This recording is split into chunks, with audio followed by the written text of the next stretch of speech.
नमस्कार, मी आरती Kulkarni. IBN Lokmat special मध्ये आज आपण बोलणार आहोत राज्यभरातल्या सिटी बसेस बद्दल. या सिटी बसेस आहेत का पीटी बसेस असा प्रश्न पडावा. आपण सगळेजण smart city, metro, digital India या सगळ्या गोष्टी करतो, पण शहरामध्ये वर्षानुवर्ष चालत आलेल्या सिटी बसची काय अवस्था आहे याची कल्पनाच केलेली बरी. मुंबईमध्ये बेस्टची सेवा काही अंशी बेस्ट आहे, पण मुंबई सोडून बाकीच्या शहरांमध्ये गेलं की काय हाल होतात याचे अनुभव तुम्ही सुद्धा घेतले असतील. बघूया शहरांमध्ये सिटी बसेसची काय अवस्था आहे.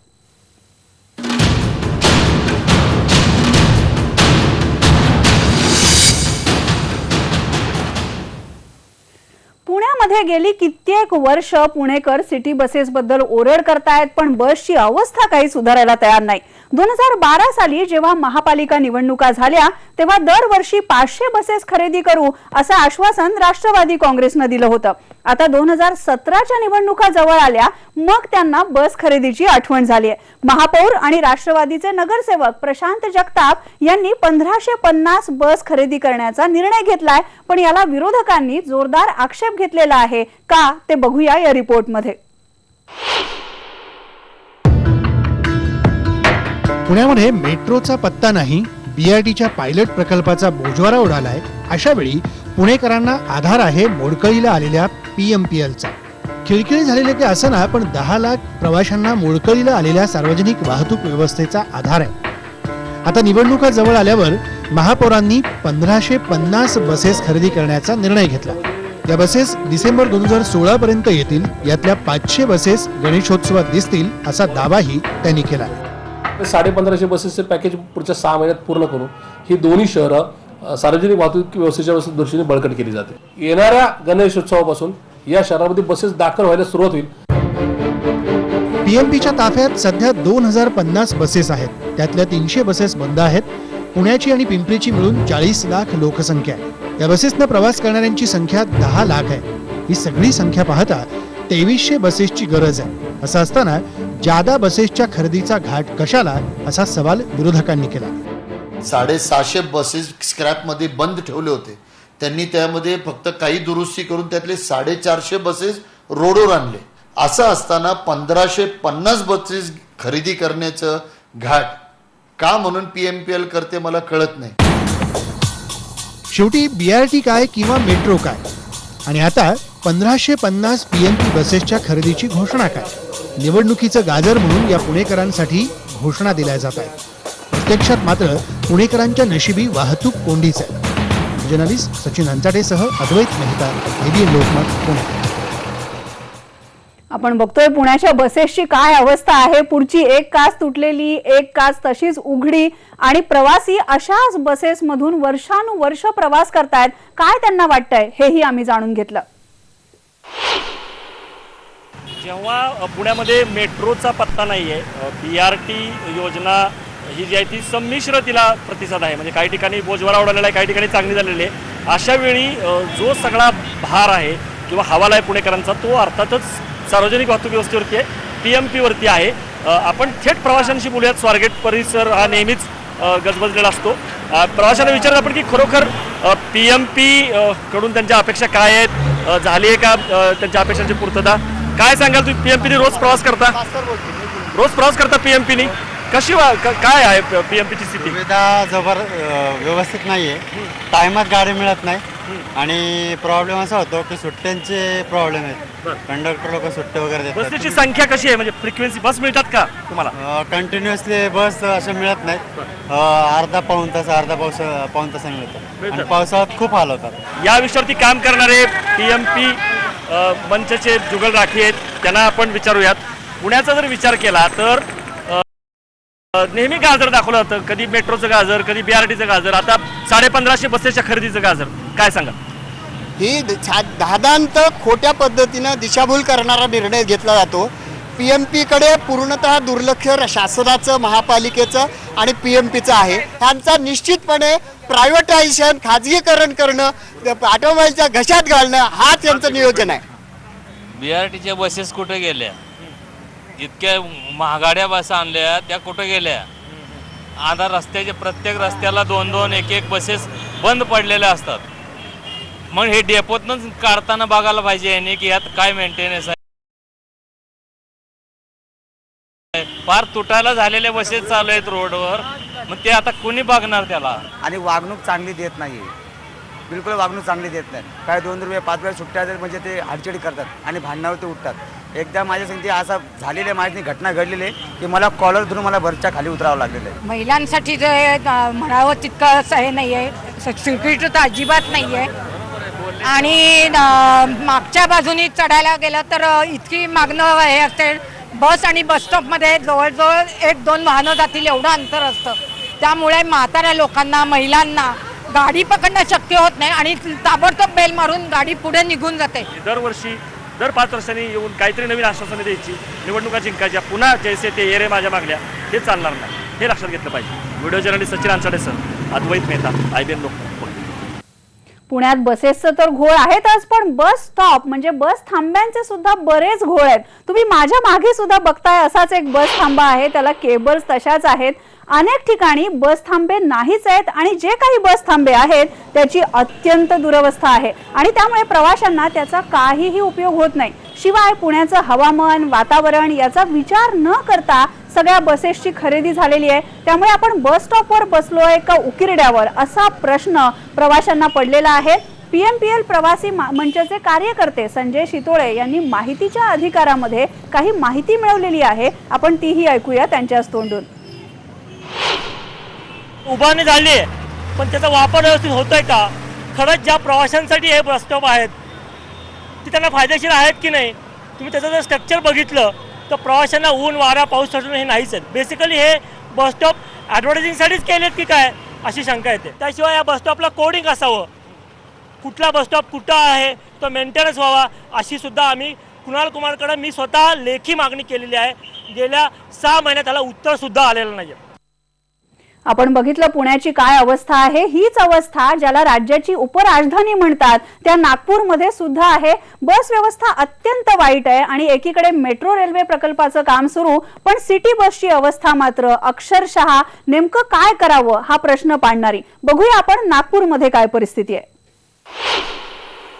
नागपूर महानगरपालिकेच्या वतीनं चालवण्यात येणाऱ्या परिवहन सेवेचा पूर्णपणे बोजवारा उडाला. आपण या ठिकाणी बघू शकतो की हे जे वर्कशॉप आहे हे सुद्धा अशाच पद्धतीनं या ठिकाणी एका अस्थायी जागेमध्ये आहे. त्यामुळे स्वतःची जागा नाही आहे, कुठल्याही पद्धतीनं बस स्टॉप नाही आहे. स्वतःची गाडी घेऊनच जावं लागतं आणि बस सेवा जी आहे ती बस सेवा व्यवस्थित नसल्यामुळे अनेकांना भुर्दंड जो आहे तो भोगावा लागतो. आपल्यासोबत नागरिकांना विचारूया की या संदर्भात त्यांची काय प्रतिक्रिया, काय सांगा. मेट्रोसाठी जे 8,000 कोटी रुपये आपण दिलेले आहे त्या 8,000 कोटीमध्ये मेट्रोमध्ये इन्व्हेस्ट करण्यापेक्षा जर बसमध्ये अजून 2,000 बसेस पुन्हा नागपूरमध्ये आणल्या असतात आणि वेल क्वालिटीच्या जसं ग्रीन बसेस आहे किंवा बाकीच्या बसेस आहे अशा प्रकारच्या जर अतिउत्तम गाड्या पुन्हा नागपूरमध्ये उतरवल्या असत्या. पण ज्या गाड्या मागवल्या होत्या मागील 3-4-5 वर्षामध्ये ज्या गाड्या आल्या होत्या त्या गाड्या अतिशय खराब गाड्या होत्या आणि ज्या कंपनीकडून त्या गाड्या आल्या तर म्हणजे काही वर्षभरामध्ये त्याचे बोजवारा वाढताना दिसलेला आहे. म्हणजे ज्याची टप्पर म्हणजे तुम्ही एक महामंडळाच्या गाड्या बघा आणि एक तर्फे या गाड्या बघा. महामंडळाच्या गाड्या 15 वर्षानंतर त्याचा फक्त आवाज येतो पण गाडीची साबूत आहे. पण याच्यामध्ये जे टप्पर आहे प्लास्टिक कोटेड जे झालेलं आहे त्याच्यामुळे खूप सारा खराबी या गाड्यांमध्ये होती. जे इथले मेकॅनिक असेल दुरुस्त करत असेल तर वारंवार त्याच गाड्या रिपीट येत आहे. आम्ही काटोल तालुक्यात राहतो.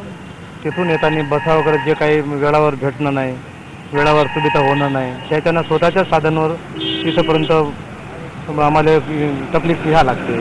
पावसाळ्यात म्हणा कसं म्हणा जर बस वगैरे व्यवस्थित भेटली आणि व्यवस्थित झालं तर आमच्या दुसरे जे खर्च वाचते.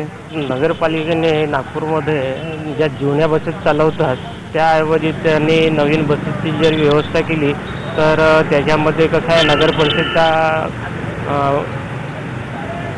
अर्निंग वाढेल आणि त्याच्यामध्ये पब्लिकांना चांगली व्यवस्था होऊ शकते. तर मेन प्रॉब्लेम असा आहे की जेव्हापासून प्रायव्हेटकरण केलेलं आहे त्या वेळेपासून हे बसेसची पुरी व्यवस्थाच बिघडलेली आहे. इथं बरोबर वेळेवर तर ड्रायव्हर नाही राहत, वेळेवर तर टायमिंगनं बसेस नाही निघत, वेळेवर तर कुठेही गाडी कोणती खराब होते. यांना चौकावर गुंड्यांना पण पैसे देणं पडते. याचं कारण असं आहे की जेव्हापासून प्रायव्हेटकरण केलं आहे तेव्हापासून नागपूरची व्यवस्था लोकल गाड्यांची पूर्ण खरडलेली आहे.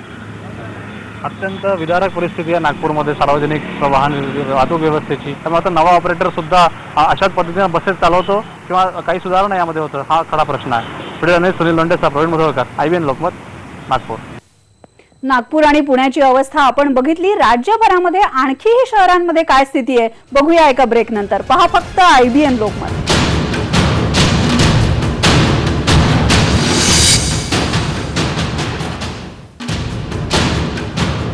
नादुरुस्त असल्याच्या तक्रारी सातत्यानं पुढे येतात, पण रोजची आकडेवारी पाहायची तर सुमारे 200 बसेस या आगाराबाहेरच आहेत.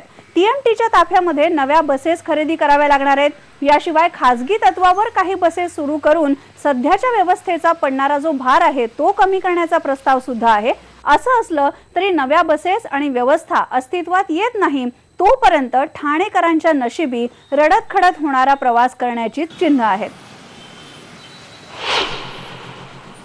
बराच वेळ शिवाजीनगरच्या किंवा उपवनच्या ह्याच्यामध्ये फिरकशी बरोबर नाही आहे. आम्ही अर्धा पाऊण तास थांबतो, आम्हाला बस मिळत नाही. कारण शिवाजीनगरला किंवा इतर ठिकाणी आम्ही इथं उभं राहत असताना इतर ठिकाणी बसेस जातात, पण शिवाजीनगरसाठी किंवा उपवनसाठी बसेस नाही आहेत, कमी आहेत. आता 20 मिनिटं झाले उभं राहून तिकीट घेऊन सुद्धा पण बस आलेली नाही आहे. आणि सांगितलं तरी सुद्धा ते उभे असतात, पण ते लोक वेळेवर लावत नाही बसेस. त्याच्यामुळे पुष्कळ त्रास होतो. बसेस अडवायला पाहिजे आणि लवकरच बस यायला पाहिजे वेळोवेळ. आणि आधा पौना तास लागतो यायला इकडे वागड़े की बस. कम से कम पौना घंटा हो गया है यहाँ खड़े खड़े और बस अभी तक नहीं आई है. क्या फ्रीक्वेंसी बढ़ाना चाहिए? बस तो बढ़ाना चाहिए, बस बढ़ाते ही नहीं है. बस भंगार में सब बेच रहे हैं. नई बस आगे खड़ी हुई है, वो भी कोई बस रोड पे नहीं उतर रही है. आता आपण आहोत ठाण्याच्या स्थानक परिसरामध्ये स्टेशनच्या सॅटिसवरती आपण उभे आहोत. आपण पाहू शकतो माझ्या मागे प्रवाशांची जी आहे ही रांग लागलेली आहे आणि मागच्या अनेक तासांपासून TMTच्या बसेस ज्या आहेत या आलेल्या नाही आहेत आणि याच्यामुळे कुठेतरी नागरिकांमध्ये प्रवाशांमध्ये मोठ्या प्रमाणात रोष आहे. प्रवासी जे आहेत हे ठाण्यापासून कल्याणपर्यंत, मीरा रोडपर्यंत, मुंबईपर्यंत जाणारे आहेत आणि याची जबाबदारी जी आहे ही TMTची असताना सुद्धा TMTच्या बसेस अपुऱ्या पडत आहेत. आणि असं असताना छोट्या मोठ्या कारणांसाठी अनेक TMTच्या बसेस या बंद असताना परिवहनचं प्रशासन मात्र अजूनही याच्यावरती कोणतीही ठोस उपाययोजना करत नाही आहे. प्रवाशांनी ज्या अनेकदा वारंवार मागणी करून सुद्धा ठाणे महानगरपालिकेची परिवहन सेवा जी आहे ती बेस्टमध्ये विलीन केलेली नाहीये. आता ही मागणी जोर धरू लागलेली आहे की जर परिवहन व्यवस्था ही सुधारता आली नाही तर ही बेस्टमध्ये का विलीन करू नये असा सवाल जो आहे हा प्रवाशांचा आहे. मनोज देवकर, IBN लोकमत, ठाणे. आता KDMC मध्ये जाऊया. आंधळ दळतय आणि कुत्रं पीठ खातय अशी अवस्था आहे कल्याण डोंबिवली महापालिकेच्या परिवहन सेवेची. बसच्या इंधनाच्या टाकीला झाकण लावायला सुद्धा महापालिकेकडे पैसे नाहीत की काय हा प्रश्न आहे. इंधनाच्या टाकीला प्लास्टिकची बाटली लावली जाते, यामुळे लाखो लिटर इंधनाची नासाडी होतीये. कल्याण डोंबिवली मधल्या नागरिकांना रेल्वे स्टेशन, राज्य परिवहन डेपो, नवी मुंबई, भिवंडी, बदलापूर इथे जाण्यासाठी खासगी वाहनं किंवा सिटी बस याशिवाय काही पर्यायच नसतो. सुरुवातीला बऱ्यापैकी चालणारी परिवहन सेवा अधिकारी आणि लोकप्रतिनिधींच्या इच्छाशक्तीच्या अभावामुळे पूर्णपणे कोलमडून गेलेली आहे. महापालिकेच्या परिवहन सेवेत 110 बसेस आहेत, पण मुश्किलीनं 71 बसेस रस्त्यावर धावत असतात. काही महापौरांकडे असे आमचे ड्रायव्हर जर दिले तर आमच्या ह्या गाड्या चालणार कशा? एखादी गाडी नादुरुस्त झाली त्याला स्टँड बाय गाडी पाहिजे. स्टँड बाय गाडीला आमच्याकडे ड्रायव्हरच उपलब्ध नसतात. असे कुठेतरी विखुरलेले ड्रायव्हर आहेत. तुम्ही डेपोमध्ये जाल तर सगळे युनियनचे 50 ड्रायव्हर आणि कंडक्टर आमच्या डेपोमध्ये नुसते आराम करत असतात. त्यांना साधी कुठली तरी कामं दिलेली आहेत. मी आता कल्याण डोंबिवली महानगरपालिकेच्या बसमध्ये आहेत. इथे प्रवासी आहेत, प्रवाशांना विचारूया की नेमक्या त्यांचे काय प्रॉब्लेम्स आहेत. तर ताई सांगा काय प्रॉब्लेम्स आहेत एकंदरीत तसं पाहिलं तर निवासी बसचं असं आहे की कधी वेळेवर सुटत नाहीत आणि आल्या तर लागोपाठ येतील, नाही तर मग मध्ये मध्ये नाही की लागोपाठ बसेस सोडल्या पाहिजे. इतक्या ज्या सगळ्या 60 बसेस तिथे महापालिकेच्या उभ्या आहेत त्या जर समजा लोकांच्या सेवेसाठी रस्त्यावरती उतरल्या तर त्याने बराचसा प्रॉब्लेम सॉल्व्ह होऊ शकतो. पण मात्र आपण तुम्ही पाहिलं की इथे बसेसच्या कशा पद्धतीची अवस्था आहे. पेट्रोलची जी टाकी आहे म्हणजे डिझेलची त्याला कुठल्या पद्धतीनं म्हणजे प्लॅस्टिकची बाटली लावून त्या ठिकाणी या पद्धतीनं चालवलं जातं. म्हणजे कुठल्याही प्रकारे डिझेलचा जो म्हणजे वाया जाते त्याच्याबद्दल कुठल्याही प्रकारची दखल ही महापालिकेचे जे परिवहन व्यवस्थापक आहेत किंवा मेंटेनन्स करणारे अधिकारी आहेत ते कुठल्याही पद्धतीनं पाहत नाहीत. देशभरामध्ये आता स्मार्ट सिटी होणार आहेत. स्मार्ट सिटी होईल तेव्हा होईल, पण आधी स्मार्ट बसेस आणि स्मार्ट परिवहन सेवा तरी द्या, अशी राज्यातल्या सगळ्या नागरिकांची मागणी आहे. इथेच थांबूया. पहा फक्त IBN लोकमत.